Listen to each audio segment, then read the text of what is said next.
তো আপনি যেটা বলছেন ডায়মন্ড রিভার আর সিক্সিয়া সিয়া, বিঘাপতি 30টা বেশি লাগানো উচিত না। এতে যদি আমরা একটু বাঁশ দিয়ে এরকম উঁচু করে এটা রেখে বাঁশ দিয়ে একটু উঁচু করে দেবো। উঁচু করে দেওয়াটা হ্যাঁ, উচিত। চারার রেট কিরম রয়েছে এবং ১ বিঘা জমি লাগাতে গিয়ে কিরম খরচ হতে পারে? প্রায় 500 টাকার নিচে বেচতে পারি না, করতে হবে না। ৫০০ ইন্টু যদি ৪০ ধরা হয় তাহলে ২০,০০০ টাকা 20,000 চারা টাকা লাগবে চারা ১ লাগবে। বিঘা। থেকে আমরা কোনো সার ওষুধ পরিচর্যা কিছুই করিনি। কিছুই করেন না। ৪ বছরের গাছে ২৫,০০০ ইন্টু ৪০ ১০ লক্ষ টাকা। তাই তো এইরকমের শক্তি রয়েছে এরকম। ১০ লাখ টাকা?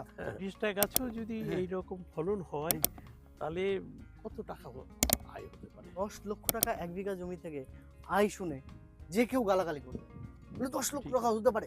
মাথার উপর দিয়ে ভেসে ১০ লক্ষ টাকা ১ বিঘা থেকে আয় হতে কম পারে। পক্ষে ৫ লক্ষ টাকা তো হবে। সে তো বটেই,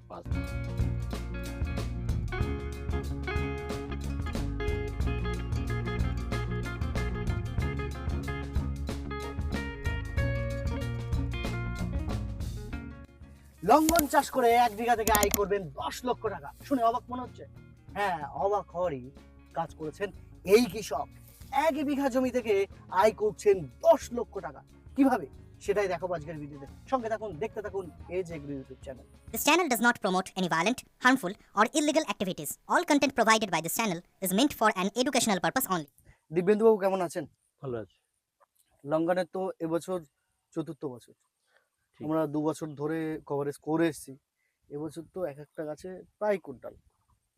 সে সব গাছে নয়, যেমন এই গাছটা ডায়মন্ড রিভার, হ্যাঁ। এই গাছে ১ কুইন্টালের বেশি হওয়ার কথা। যে কোনো যে মানে থোকাগুলো কিভাবে দেখছেন, ফল ধরে এই রয়েছে এক একটু দেখান। থোকায় মানে একটা থোকায় নেই ৫০০ করে আছে। 500 করে 700 করে, কোনোটা 1 কেজি এরকম হয়। এই থোকাটা যদি এটা ধরি 17 তিনটে থেকে ডাল 27 রয়েছে, গ্রাম হয়। এটা ১ কেজি হয়ে যাবে। 1 কেজি হয়ে যাবে। তো এখানে আপনার তো কমার্শিয়ালি ৪টে থেকে ৫টা ভ্যারাইটি রয়েছে। না, আমরা 55টা ভ্যারাইটির মধ্যে হ্যাঁ। বেছে দুটোকে আমরা ঠিক করেছি। একটা হচ্ছে এই ডায়মন্ড রিভার, হুম। আর হচ্ছে থাইল্যান্ডের 6 সিয়া, ওটা থোকা হয়। 6 ইয়ার, 6 সিয়া, 6 ইয়া। 6 সিয়া। এই দুটো ভ্যারাইটি কমার্শিয়ালি আপনি এই করছেন। 55টা জাতের মধ্যে আমার কাছে সবচাইতে ভালো মনে হচ্ছে কমার্শিয়ালি। ওগুলো কমার্শিয়ালি, কিন্তু তুলনামূলকভাবে আমার যদি জমি বেশি থাকে আমি গাছ এই দুটোই লাগাবো। আমার এই 55টা ভ্যারাইটির মধ্যে আমি যাব না। কেননা বেশ আমার কিছু ভ্যারাইটি আছে যে এর অনেক, আগে অনেক। এসছে, হুম, থাইল্যান্ড থেকে এসছে। সেগুলো কমার্শিয়ালি অনেকে করার চেষ্টা করেছে। হুম, হুম। কিন্তু এই যে ডায়মন্ড রিভার আর আপনি যেটা বলছেন 6 ডায়মন্ড, সিয়া থাইল্যান্ডের। সবথেকে আমি মনে করি এই যে ডায়মন্ড রিভার এটাই কমার্শিয়ালি সবাই করুক। হ্যাঁ, এটাই করুক। আর 6 সিয়াটাও ভালো। এই দেখুন, এই যে থোকা, এই এক থোকা 1 কিলোর উপরে হবে। এই থোকা অন্তত আমার 100-150 ধরে আছে, 4 বছরের গাছ। এটা খুবই একটা বিকল্প লাভজনক চাষের মধ্যে পড়ে। আমি 4 বছরে লাগানোর পরে এখানে আর আমরা সার ওষুধ পরিচর্যা কিছুই করা হয়নি। একটু বিস্তারিত যাবো। থোকায় থোকায় ফলন। বেশ কিছু ভ্যারাইটি রয়েছে যে ভ্যারাইটি গুলো অনেকেই বলছে চাষ করতে। তো আপনি যেটা বলছেন ডায়মন্ড রিভার আর 6 সিয়া সিয়া, এই দুটো ভ্যারাইটি কমার্শিয়ালি চাষ করব। কমার্শিয়ালি। এবার বিষয় হচ্ছে যে এটা কোন সিজন ভিত্তিক ফল? আ এটা বছরে একবারই হয়। একেবারে লিচুর পিছু ফুল আসে। হ্যাঁ, অর্থাৎ লিচুর ফুল এসে গেল, তারপরে এরা আসে। মানে আর লিচু একটু শেষ হওয়ার পরে আসে। পরে ধরা পড়ে। অর্থাৎ এটা হারভেস্ট করা যাবে জুলাই, এখন তো লিচু হারভেস্ট কমপ্লিট প্রায়। প্রায় প্রত্যেকটা। কমপ্লিট। হ্যাঁ, জুন মাসের ৯ তারিখ অবধি থাকে কালিয়াচকে। হুম। আর এটা জুলাই মাসের ১ম সপ্তাহ থেকে শুরু হবে, পুরো জুলাই।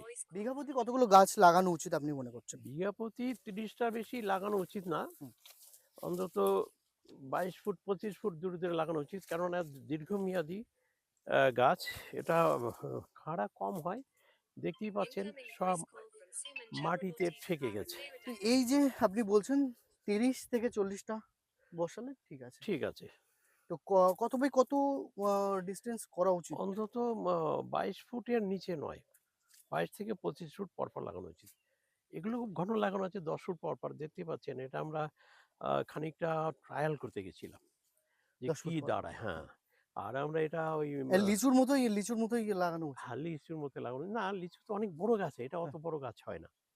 ও, লিচুর মতো অত বড় গাছ হয় না। লিচুর চেয়ে ছোট হয়, কিন্তু ঝাড় হয়, আচ্ছা। ঝোপ হয়। দেখতেই পাচ্ছ। দেখতেই পাচ্ছি এই যে হ্যাঁ, কিভাবে লিচু হলে গোল খাড়া হয়ে উঠে রয়েছে। যেত, এ কিন্তু মাটির দিকে গড়াচ্ছে হ্যাঁ। বেশি। সমস্ত দেখো এইসব মাটিতে ঠেকে গেছে, এগুলো না, আমাদের এতে যদি আমরা একটু বাঁশ দিয়ে এরকম উঁচু করে এটা রেখে বাঁশ দিই, দিয়ে একটু উঁচু করে দেবো। উঁচু করে দেওয়াটা হ্যাঁ, উচিত। কারণ এই যে যদি মাটিতে ঠেকে যায় তাহলে হবে কি, এই ফলগুলো কাদা লেগে যাবে, কাদা পচে লেগে যাবে। যাবে, নষ্ট হয়ে যাবে। এই যে লিচুর মতন ফল, গাছ লিচুর মতনই প্রায়, কিন্তু লিচু যেরকম লম্বা হয়ে যায়, এ অতটা লম্বা হয় না, গোল ঘটের মতন হয়। ঠিক।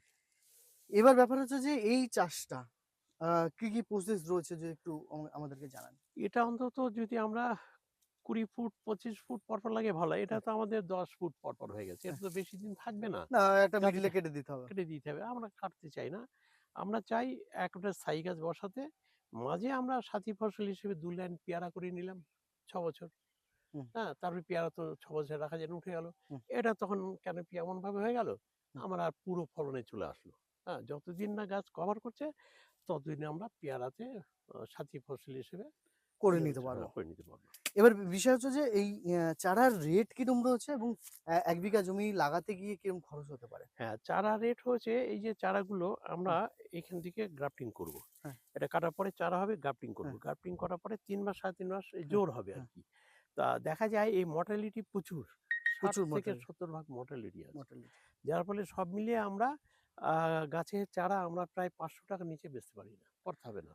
500 ইন্টু যদি ৪০ ধরা হয় তাহলে 20,000 টাকা চারা ৳২০,০০০ লাগবে চারা ১ লাগবে। বিঘাতে। হুম। এবং আনুষঙ্গিক খরচ আর 20,000 রয়েছে। ওই তেমন বেশি খরচ না। এই যে দেখছেন আমরা লাগানোর পর থেকে আমরা কোনো সার, ওষুধ, পরিচর্যা কিছুই করিনি। কিছুই করেনি। না, কিছু করিনি।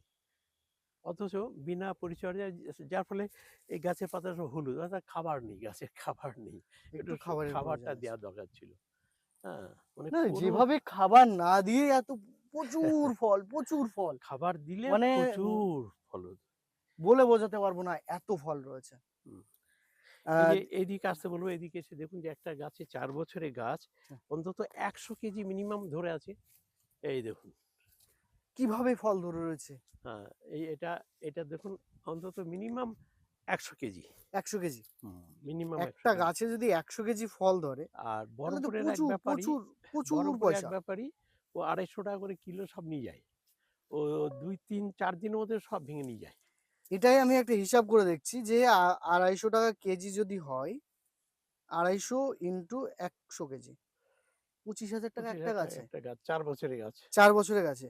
২৫,০০০ ইন্টু ৪০, ৳১০,০০,০০০। হ্যাঁ, তাই তো এইরকমের শক্তি রয়েছে এরকমই। ৳১০,০০,০০০। হ্যাঁ, এইটা যখন আমাদের দেখি যে ওই বাগানে হ্যাঁ, যে ১০-১২ বছর বয়স, সেটা ২-৩ কুইন্টাল ধরে আছে একটা গাছে। বলেন কি একটা হুম, গাছে ৳১০,০০,০০০? মানে ১ বিঘা জমি ১ থেকে? বিঘে জমিতে। এই সম্ভাবনা এটা প্রবল। আমরা যেসব বাগান থেকে গাছগুলো নির্বাচন করে নিয়ে এসেছি, হ্যাঁ, সেসব গাছে দেখেছি যে কি ফলন হতে পারে। এটা তো অথচ গরুর বুদ্ধির চাষ। হ্যাঁ, মানে চাষি অ্যাকচুয়ালি সঠিক যদি মানে গাইডে চলে এবং সঠিক জাত নির্বাচন করতে পারে, দেখেন এক গাছে ধরে আছে। মানে আবার যদি ৩০টা গাছেও যদি হ্যাঁ, এইরকম ফলন হয়, হুম। তাহলে কত টাকা আয় হতে পারে। না, আমি তো বলে দিলাম যে ওই উম ১০ ৳১০,০০,০০০ আয় হচ্ছে। খরচ কি আছে? খরচ কিছু না, একবার লাগিয়েছি। আর যদি কেউ যদি একটু গোবর সার, একটু ভার্মি কম্পোস্ট কিংবা একটু সরষের খোল, বাদাম খোল এই গাছের গোড়ায় যদি দেয়া যেত, হুম। তাহলে গাছের শক্তি আরো বৃদ্ধি পেত, ফলগুলো আরো মোটা মোটা হতো। এইগুলো আমার করা উচিত ছিল, কেননা আমার এতটা জায়গা, সেই অনুপাতে পরিচর্যা করার লোকের অভাব। না, একটুখানিক আপনাকে দাঁড় করাচ্ছি। ৳১০,০০,০০০ ১ বিঘা জমি থেকে আয় শুনে যে কেউ গালাগালি করবে। বলে ৳১০,০০,০০০ ঠিক আছে, হতে পারে? মাথার উপর দিয়ে ভেসে যাবে, বিশ্বাস করবে না। তাদের বলবো যে আসুন দেখে যান ৪ বছরের গাছ, বিশ্বাস করার দরকার তাদেরকেই নেই। বলবো যে আপনারা সরাসরি দেবেন্দুবাবুর জমিতে আসেন।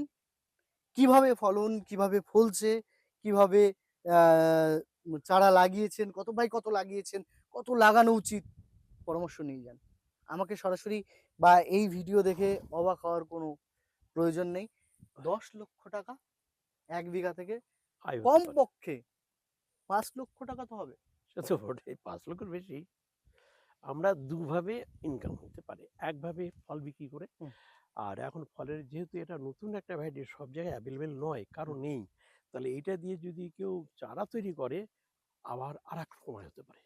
চারাও ৳৫,০০,০০০ বিঘাতে এমন কিছু ব্যাপারই নয়, কেন প্রচুর আমরা ডিমান্ড অনুযায়ী কোনো সাপ্লাই দিতে পারছি না।